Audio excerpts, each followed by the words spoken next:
important thing with these scrolls is that we now have copies of the biblical books that are about 1,000 years earlier than what we had before.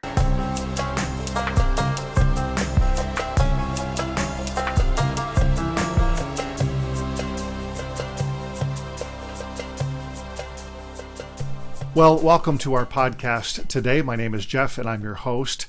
And today we're going to talk about a topic: what have the Dead Sea Scrolls taught us after 75 years of study? And our guest today is Professor Eileen Schuller. She is a professor of religious studies at McMaster University in Hamilton, Ontario. And for the last 25 years, she has been a leading translator, editor, and publisher of the Dead Sea Scrolls. Eileen formerly served as a president of the Canadian Society of Biblical Studies. She is associate editor of the Encyclopedia of the Dead Sea Scrolls and author of the book, The Dead Sea Scrolls, What Have We Learned? Professor Schuller, welcome to the podcast today. I'm very pleased to be here. Well, thank you for your time. And so to begin, let's just start with who is Professor Schuller? Tell us a little bit about yourself and what are some of the stepping stones that led you to become a leading Dead Sea Scrolls scholar? Well, I'm a Canadian. I grew up in Edmonton, and I did my studies.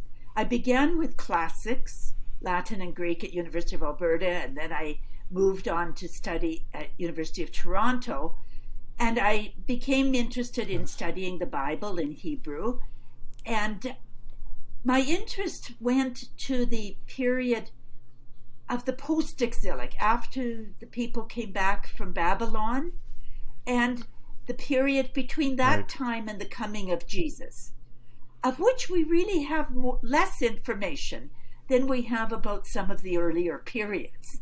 So when it came time to do my doctorate, that was the period that I really wanted to concentrate on, the so-called, what's often called the intertestamental period, between the Old and the New Testament. And I ended up doing my studies at Harvard University, and I was so fortunate there. It was really it was a grace, it was a blessing. My two advisors, John Strucknell and Frank Moore Cross, had been working with the Dead Sea Scrolls for a long time, since they were first found in 1947. But this was around 1980, so I've actually been working like 42 years on these. And they still had not published many of the scrolls, and they were just beginning to take a new generation of scholars on. And so myself and another young woman, Carol Newsom, we became the first people then that they gave certain scrolls to work on, to edit, to publish. And that's how I got involved. And I've been working on them ever since. Wow. Well, we are certainly in great company and honored to have you here on the podcast.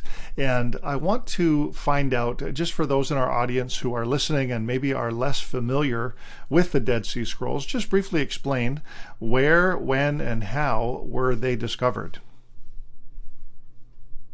Yes, I think everybody's heard something about the Dead Sea Scrolls, but often to say what they really are is very difficult. Well, I would say they're a collection of ancient manuscripts. There is about 900 altogether that were found in the caves around the Dead Sea, the northwest part of the Dead Sea, at the site of Qumran, so we often call them the Qumran scrolls, and they were found between about 1947 and 1952. So actually we're celebrating this year the 75th anniversary of the finding of the scrolls. And this was a completely unexpected finding of these manuscripts. We never expected to find ancient manuscripts that had been preserved. But they were preserved because they had been hidden in the caves. And we think they were probably hidden in the caves around 66, 68 of the Common Era, which was, if you know your history at that time, this was the time of the Great Jewish Revolt. And when the Romans were attacking Jerusalem and then eventually destroyed the temple in the year 70. So we think that it was in this turmoil and chaos that these manuscripts were hidden in the caves. Wow. And the scrolls themselves, so they were hid just before, a couple years before the destruction of the temple during the Jewish revolt. When do we think that they were written, and by whom? Yes. Well, they were certainly written probably in around the 2 centuries before this time. We have some very early scrolls that might be dated as early as 200 BCE. And then, the last ones were certainly written before around 65 then. So that's about the framework that we're looking at. And they were certainly written by a distinctive Jewish group at this time. And that's why, whether we talk about the Qumran community, or sometimes they're identified with what Josephus, the great historian of the time, talked about as the Essenes. But they're all religious texts, copies of the biblical books, copies of the texts that these Jews knew, and many of them that this particular group probably wrote themselves. Right, and when we say wrote, we're talking about copying, correct? Yes. So they were writing them on animal skins. So these were animal skins, usually from sheep and goats, that had been partially tanned, made into parchment, and then could be used for writing, and then were sewn together and then rolled up as scrolls. But I think I should be, make clear, we talk about 900 different manuscripts, but really only about 7 or 8 of them are more or less fully preserved scrolls. Most of what we have had been, destroyed by the moisture, by bats and mice, and so we have literally tens of thousands of little scrolls, of little fragments. So if I talk about a fragment about that would be considered a big fragment. So many, we have just very small fragments. So, part of the work when we say about working with these scrolls and publishing them is just trying, well, first of all, when they were found, they literally spread out these thousands of fragments on glass plates within the Palestine Archaeological Museum, and they had to try to match together which ones belonged together. So that was a mammoth work, especially in the early years. Wow. Well, these are great facts for people who are listening in. And as I understand it, the process of scribing these scrolls, these Jewish religious scholars would be very, very meticulous in doing this. And so it's an amazing thing to have found them. How significant was this find? Well, it really was, from the very beginning, considered one of the most significant finds. I mean, Eliezer Zukenik, who was a great archaeologist professor at Hebrew University, and he bought some of the first scrolls, and he said immediately that this is one of the greatest finds ever made. Or W.F. Albright, who is a great scholar, they sent the first pictures of the scrolls to him in March 1948. And he sent this wonderful letter back where he said, this is the greatest manuscript discovery of modern times. And I think people would agree with that, but because of what's been found and because it was so entirely unexpected. We just did not think, no other manuscripts from this early period had been preserved. And, the feeling was that we would never find anything this early.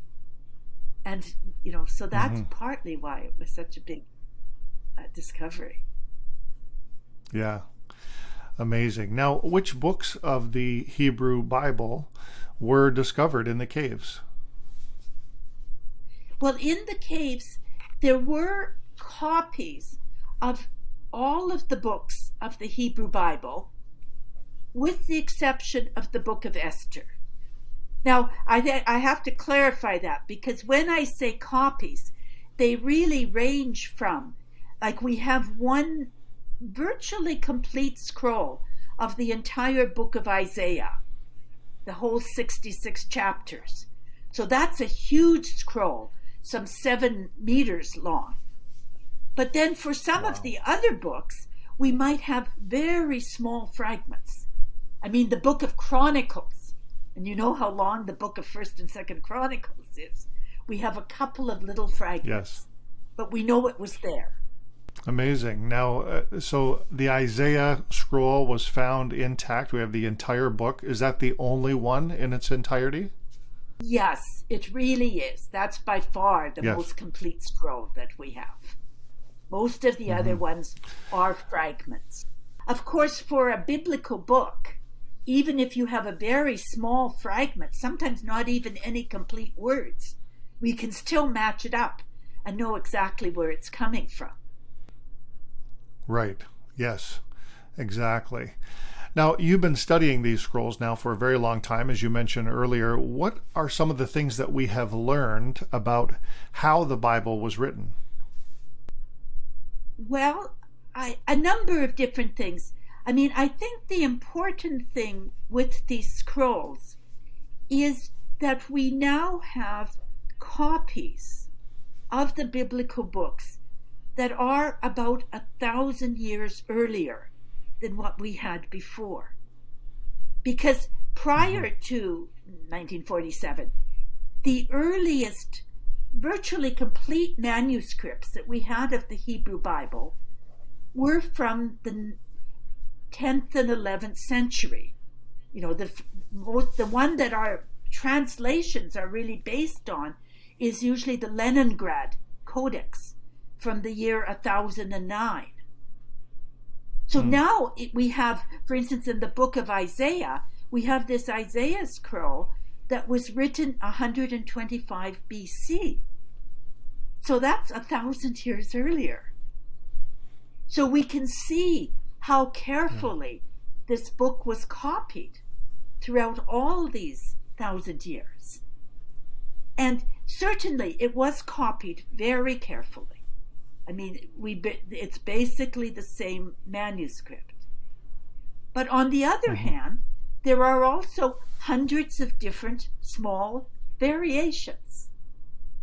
Now, some of them are simply in orthography, in the spelling of words, because Hebrew can be quite fluid in the spelling. But then there are certain changes, certain words that are different.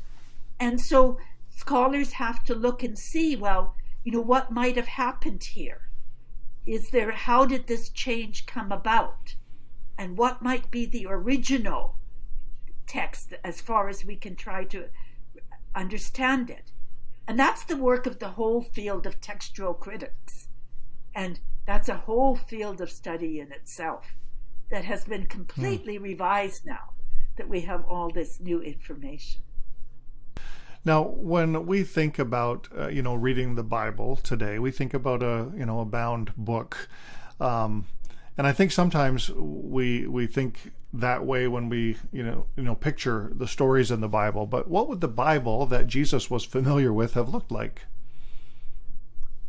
Well, again, it would have been, as far as we can know at this stage, it would have been individual books or perhaps a few books written together on a scroll. I mean, when we talk about Jesus in the synagogue at Nazareth, as Luke's gospel tells us, obviously there was a scroll of Isaiah there for him to read. But how many scrolls an individual synagogue would have had, we don't know. Probably the Torah, there certainly would have been there. And it's interesting because in the caves, the books that are the most well preserved, where we have the most copies, are 3 books. Deuteronomy, so from the Torah, the book of Deuteronomy in particular, the prophet Isaiah, and the book of Psalms. So it seems, at least for this community at Qumran, those were the books that they were really emphasizing and using. Those are the 3 books of the Hebrew Bible that are quoted the most frequently in the New Testament. So it does point to the fact that these are the books that were very well known and were being read and studied within Judaism of the period. That is a very interesting connection, and thank you for pointing that out. I think that's very intriguing. Now, when we look at the scrolls that were discovered, have they provided us, with any further clarity regarding maybe some biblical texts that were difficult to understand or translate prior? Did they help at all in any of that? Oh yes, they certainly do. And certainly, because there are places in the Hebrew Bible that are very difficult to understand. And we often have a long discussion among the rabbis and among the church fathers, over the centuries about what is the correct way to read this and how to translate it and why it doesn't seem to make sense. And there certainly are places then where the scrolls shed light on this. And so, beginning already in the early 1950s, when the Revised Standard Version was translated, scholars already began looking to the scrolls. And you'll see little notes in most biblical translations that will sometimes indicate where a reading is being taken from the scrolls. Okay. Very interesting. There's a common belief that Aramaic was the main language spoken by Jesus and the Jewish people of the first century. What have the scrolls taught us about the Hebrew language and its place in Jewish culture? Well, certainly it's showed us that, again, this particular group, who were very learned, because they were writing and they were studying, and that they did use Hebrew, not only, for the biblical text, but for their own texts that they wrote. Because we have this large collection of texts that we had never known before, that were written by this own particular group, and they used their own vocabulary. They wrote about their way of life, and they wrote this all in Hebrew. So Hebrew was still, in that sense, a literary language. But I should say that there is a group of what we call the Aramaic Dead Sea Scrolls. So again, there were scrolls that were part of their library and that were being preserved and copied that were actually being written in Aramaic. And those are very important because other than the book of Daniel, chapters 2 to 7, we have very little Aramaic from this period. And now this has really helped us to understand the Aramaic language also, because we have many more texts. Amazing. Now, so perhaps I'm showing my my ignorance here, but I did not know that. I did not realize that there was one of the scrolls, at least one, that was in Aramaic. Very, very interesting. Oh, yes, there's about 30 in Aramaic. 30 in Aramaic. Wow. Okay. Well, see, I told you, I'm going to learn today. You're the expert, and I'm here learning. It's wonderful. What do those scrolls in Aramaic help us to understand about the language that was being commonly used during the first century in the time of Jesus? Do they help us with understanding that? Yes, they do. But again, remember, these are written texts, so this is probably a written form of the Aramaic, but it would be very close to the Aramaic that was being spoken at the time. Yes. And it fills in an important gap because we really had very little, as I said, other than the book of Daniel, until you began to have Aramaic texts in the Targums. But those are 3rd, 4th century texts. So this is an important to understand the development of the Aramaic language. Very good. Now, I know that much of the community there at Qumran, some of the ruins have been found. We've been there and visited. What are some of the outstanding things that we've learned about how that community prayed and worshiped and carried on their sort of daily way of life? Oh, so many things we could say there. And I think it's important to say that one of the things that's becoming more clear, especially in the last 25 years of research, is that probably only a very small portion of this group ever lived at Qumran. I mean, we don't quite know what Qumran was. It was some sort of a center, maybe for people who came together at that site to celebrate some of the great festivals or the rituals, but only a small group of people would have ever lived there permanently. Most of this community probably lived scattered throughout Judea, probably some in Jerusalem, but we don't really know. So I think that's an important thing to think about. So we call it the Qumran community, but it's the community whose scrolls were found at Qumran, not that they all lived there. I see. But to go back to your earlier question, I mean, certainly we do know, we have learned a lot about how they worshipped and prayed and the texts that they wrote and used. Because, as I said, they certainly used the biblical Psalms. We had lots of copies of the book of Psalms. But they also wrote their own Psalms. And in fact, those are the texts that I work on particularly, a collection of about 40 Thanksgiving Psalms that are modeled on the biblical Thanksgiving Psalms, but are new compositions in which they give thanks to God, especially for having chosen them. I mean, they see themselves very much as people who have been chosen by God, whom God has revealed his mysteries. And so they give thanks and they praise God. And they see themselves actually as praising God together with the angels. That's very much part of their theology also. So we have some beautiful poetry and psalms like that. But we also have the first collections that we have, again in written form, of some of what would be daily prayers. So, as you know, like today, the Jews have a prayer book, the Siddur, that they have very set prayers for 3 times during the day. Right. But those prayers, our earliest copies are 8th or 9th century.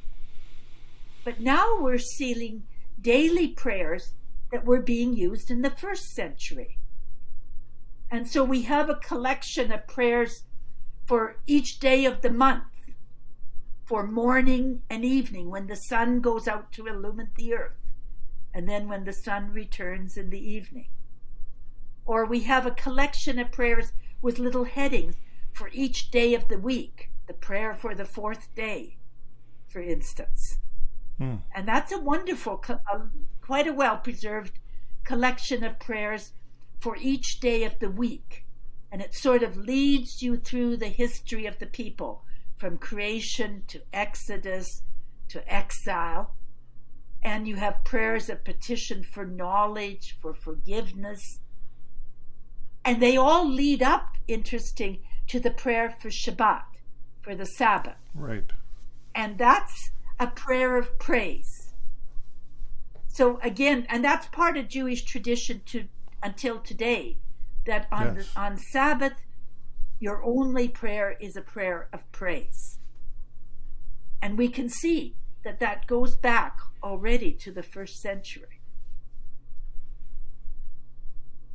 Wow.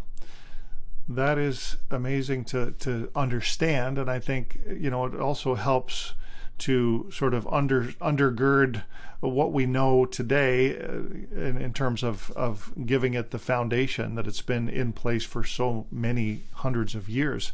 Now, did this community have any connection with the temple, or did they just carry on what they did, there in that area? That's a very difficult question, and there are different opinions about that. Okay. But certainly it seems they were quite antagonistic to what was happening in the Jewish temple in Jerusalem. They thought the sacrifices, the priests were doing it the wrong way, and they knew the correct way, but they weren't in charge. So they saw themselves in some way that their prayer, and they used the language of their prayer was an offering of the lips. It had a sweet odor. So they're using sacrificial language and saying their prayer is like a sacrifice. And since they probably didn't go to the temple and participate in the sacrifice, but that their prayer was the equivalent. And they were a human temple that could offer praise and sacrifice to God. Until the end times, because they saw that at the end of days, which they thought was coming very close, they would be victorious. And then they would be in charge of the temple and would do it correctly. So it wasn't that they were anti-sacrifice or anti-temple, but in this interim period, their prayer was the equivalent of temple sacrifices. Wow. Very beautiful, really, if you think about that. And, I think today that certainly our prayers as Christians, we believe that this takes place in honor of the one sacrifice that Jesus made and so on. But I find that very intriguing. Let's talk a little bit about the community and how it was made up. If I'm not mistaken, there's an understanding that those of that community didn't marry but were celibate. Is that confirmed by what was discovered at Qumran? And are there any texts that mention women? Oh, yes. And I think here again is where our thinking has changed a little bit.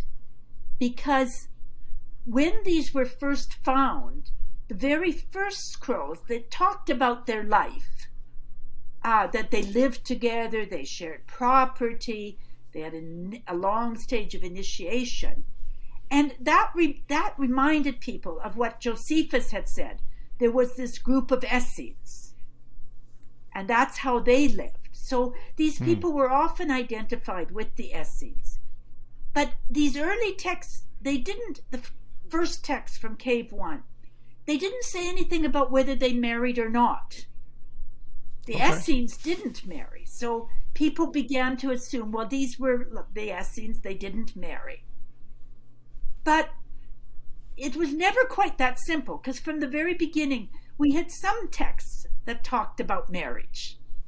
And then in the 1980s and 90s, as more and more texts got translated, there were many more texts that simply assumed that these people were married, they had families.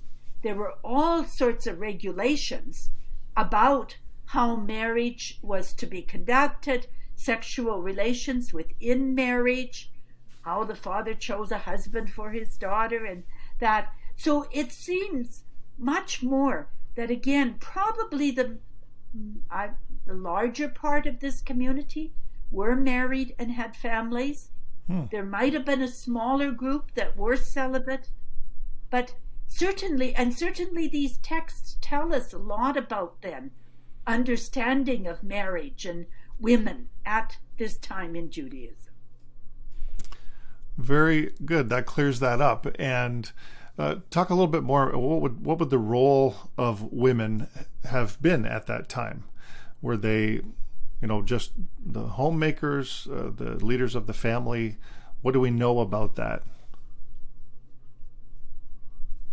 It's very, because again, we're very limited in the type of information that we have. But it does seem that, at least in some ways, women had quite a high place in this community.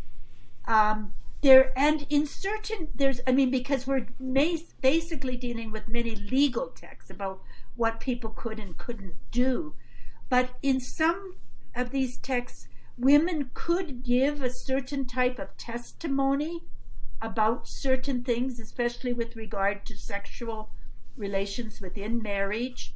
They talk about knowledgeable and skilled women who gave opinions on certain very, important issues that had to do with women and fertility and things like that. So there were certain roles for women within the community. Whether they were full members, what full members means, those are very difficult and much discussed questions. Okay. Now, are there any similarities, or can we identify any similarities between early Christianity and this community at Qumran? Well, certainly there are, yes, similarities.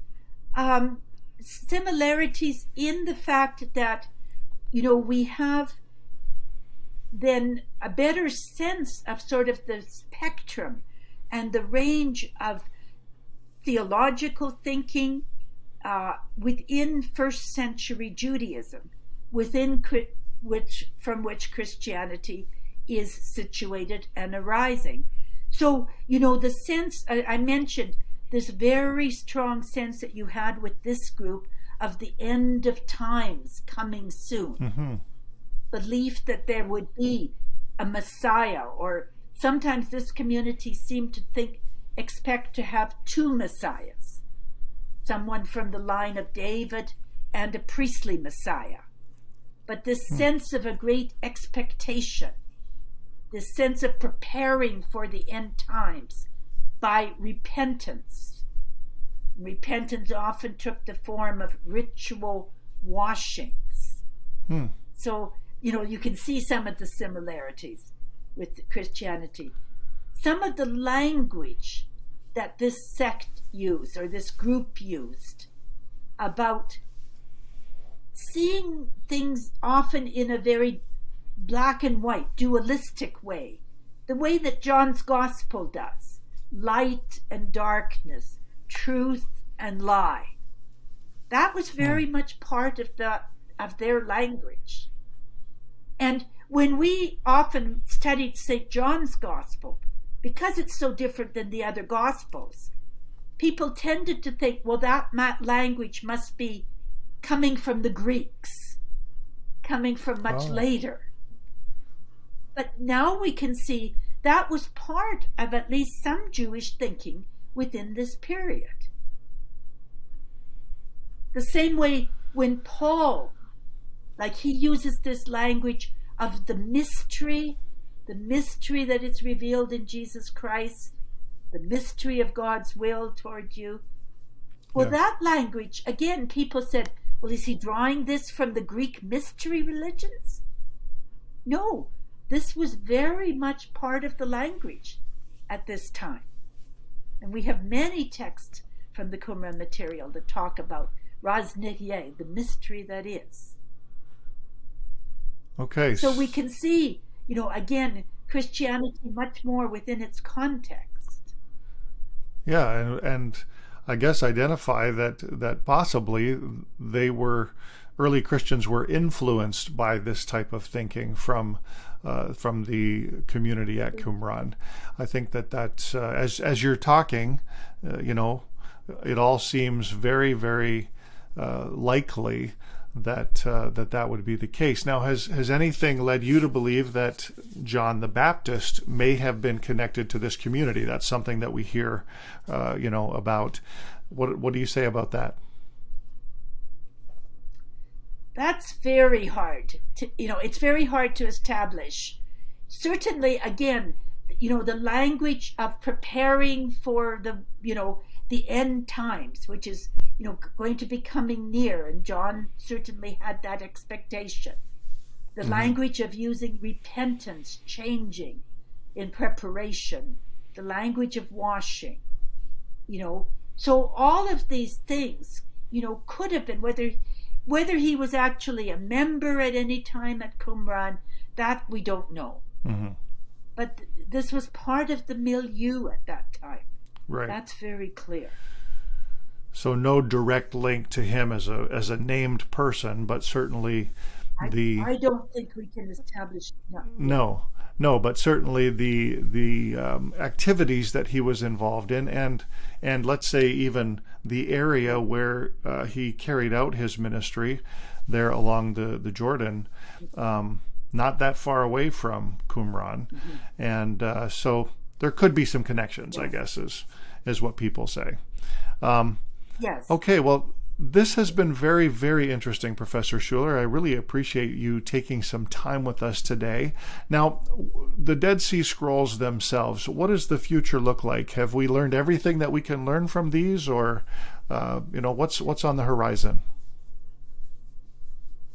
Oh no, definitely. We've still got a long ways to go. I mean, since 2009, the scrolls have all been published. So, there are both scholarly editions and popular translations now of all of the scrolls. So that was an important turning point. Right now, we're doing a lot of work on writing new commentaries on the scrolls. Okay. Because most of the commentaries were done in the 1960s. And there's just so much new information. So that's what I'm working on right now, is a commentary on the Thanksgiving Psalms. So that's, a big project for the next 4 or 5 years. The other thing that I will mention, where a lot of new work is being done on the scrolls, is using more modern digital computer techniques to try to look at the scrolls, better photography, trying to make drawings of the scrolls using computer technologies, studying the handwritings, trying to see which scrolls might have been written by the same scribe. So there's a whole digital component to the study of the scrolls that's developing now. Well, and that will give us some new information. And that is very intriguing, and I know a lot of people listening will find that extremely interesting. You wrote a book, The Dead Sea Scrolls, What Have We Learned? And tell us, why did you write this book? Well, it actually grew out of a series of lectures that I gave at the University of Victoria in 2002. And it was simply an attempt for people who aren't specialists in the field to try to help see, well, what is important and what have we learned? It could probably be updated now. I finished it in 2005. So, but it still, I think, gives a fairly good sense of what are some of the main things that we have learned from the scrolls. Very good. Well, we will look forward to this next book on the Thanksgiving Psalms. That sounds very interesting. And let our audience know, how can they find a copy of your other book, The Dead Sea Scrolls, What Have We Learned? Is there a place they can go to order that? Probably the best place now is to go to Amazon. Okay. It's published by Westminster John Knox, but they're not keeping it going. So I think the best place that I know is to go to Amazon and see. There was an earlier version of it published by SCM in England, and sometimes that's also available from Amazon. Okay. Wonderful. Well, we'll let our audience know. And again, I just want to say what an honor it's been to have you on the podcast today. Thank you so much for taking this time with us. And we pray God's blessing and that you'll have a wonderful day. And thank you for the invitation. I've enjoyed sharing what obviously is very important for me. Thanks for watching. You can listen to this entire podcast on your favorite audio podcast platform. Find the link below. And while you're at it, don't forget to click subscribe and follow us on Facebook so you can stay connected to First Century Foundations.